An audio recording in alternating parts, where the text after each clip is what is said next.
He's 5'9". So Spud Webb was 5'7", dude. Yeah, Zion is.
Hello, Pally. Today is Monday, January 28th, 2019. And InFocus starts right now.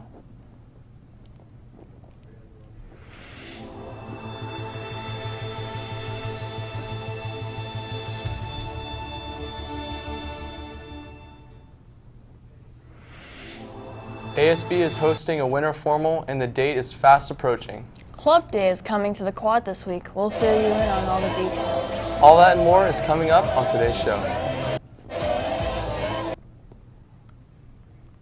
Welcome to InFocus. I'm Thomas Colburn. And I'm Jason Goldie. There's a lot going on around campus. Here's some important announcements from today's campus bulletin. ASB is hosting a winter formal in the small gym and Cream will be catering. The dress code is semi-formal. DJ Koo from Wild 94.9 will be spinning some sweet tunes. The dance will take place on Saturday, February 9th from 7 to 10. Early bird tickets are $3 for ASB card holders and $5 without an ASB card. At the door, all tickets are $10, so be sure to buy tickets early. They're available on the Pali web store on the quad and in front of the MAC starting next week. Pali's second semester club day is fast approaching. The day is a Pali tradition where students can learn about all of the club offerings in a fun environment and sign up for the ones they find most interesting. Club day is this Friday, February 1st. InFocus staff are conducting an anonymous survey to find out student eating habits. Students can help us by going to tinyurl InFocus food survey and filling out the survey. Students should make sure to order the 2019 yearbook now because after February 1st, the price will increase from $75 to $90. Yearbooks can be ordered on the Pali website or at the ASB bookkeeper's office in the Tower Building. Cash, check, debit, and credit are all acceptable. Email Fatima Giffen at fgiffen@pausd.org for more information or to check if you have already ordered a yearbook. There are several guest speakers coming to Pali soon. First, future STEM leaders will be hosting Leah Witzkowski, the Science Policy Analyst at Innovative Genomics Institute. She will be in P4 during lunch this Thursday, January 31st, to talk about CRISPR-Cas 9 gene editing. Make sure to mark your calendars because pizza will be provided. Also, Erica Woolsey, a PhD marine biologist, will be speaking at Pali on February 22nd. She will be bringing 20 VR headsets and will tell us about Immerse, her project to share the ocean with the public through virtual reality. The footage she will showcase will be the final product from her company. Moving on now from what's going on around campus to what's happening in the world and locally today. Let's take a look at what's topping today's headlines in today's News Minute. The anti-clotting drug morphine is no longer recommended for treating atrial fibrillation, except for a select group of patients. That's according to guidelines released today by the American College of Cardiology and the American Heart Association. Instead of morphine, doctors and patients are encouraged to use drugs called novel oral anti-opiates, or NOACs, have been developed and approved during the past decade by the U.S. Food and Drug Administration. So whether you would like to swap the cold for warmer temperatures or check off a bucket list location, the final Tuesday in January serves as a reminder to not let too much time pass before booking travel. Project Time Off says planning a vacation helps improve relationships, health, and happiness. So don't let those days go to waste. A few quick and easy tips: calculate how many days you have to take, check your calendar, and share your plans with family, friends, and employees, and your employers. Shifting focus from modern world news, we take a look at the events of the past in today's installment of Today in History. InFocus's resident historian Derek has been doing some research about the Challenger space shuttle. He is in the studio now to tell us all about what he has learned. So Derek, fill us in on all the details.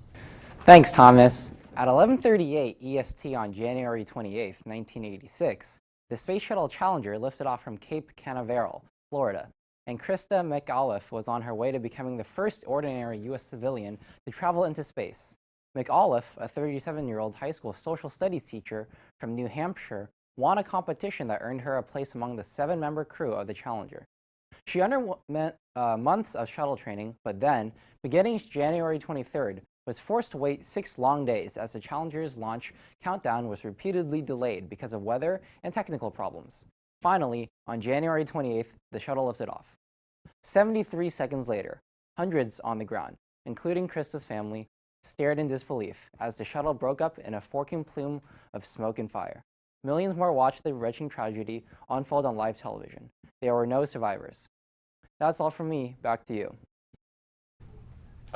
a truly tragic event that will be remembered by Americans for decades. Now let's move on from that disheartening aspect of history as we take a look at the uplifting performance of Pally's athletes this last weekend. Anthony is in the studio now with the latest in Pally sports news.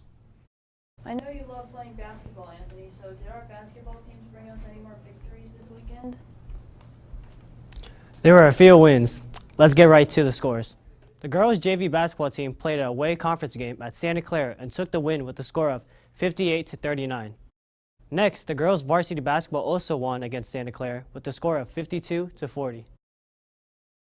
The boys' varsity team unfortunately lost their away conference game against Homestead with an incredibly close score of 60-56.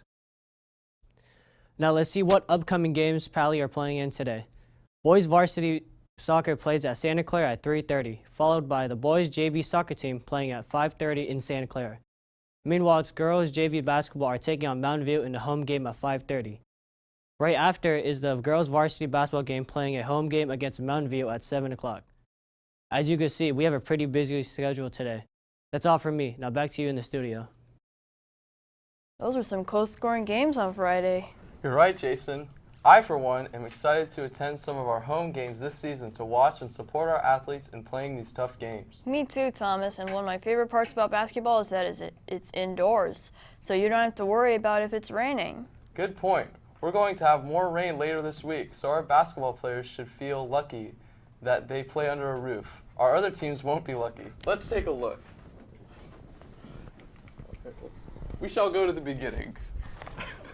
So as we look at San Francisco, we have a high 65 and a low 51, roughly around 64 degrees right now, with winds at about 7 to 8 miles an hour. As we look at Oakland, we have a high of 66 and a low of 50, roughly the same temperature as San Francisco. As we go down south, we have a high of 67 and a low of 49. So that's our Bay Area temperatures for today. As we look at today in Palo Alto, it's pretty cloudy today. We had around 65 degrees with a high of 67, a low of 50, roughly around 3 miles an hour for wind. And as we look at Tuesday and Wednesday, we're expecting high 63, high 65, low at around 50 degrees. And as we look at the rest of the week, we're expecting a lot of rain on the weekend and on Wednesday. So make sure to stay nice and dry. Well, that does it for today's episode. Be sure to visit our website to check out old episodes, check the bulletin, or to send us an email. Until next time, have a great day, Pally.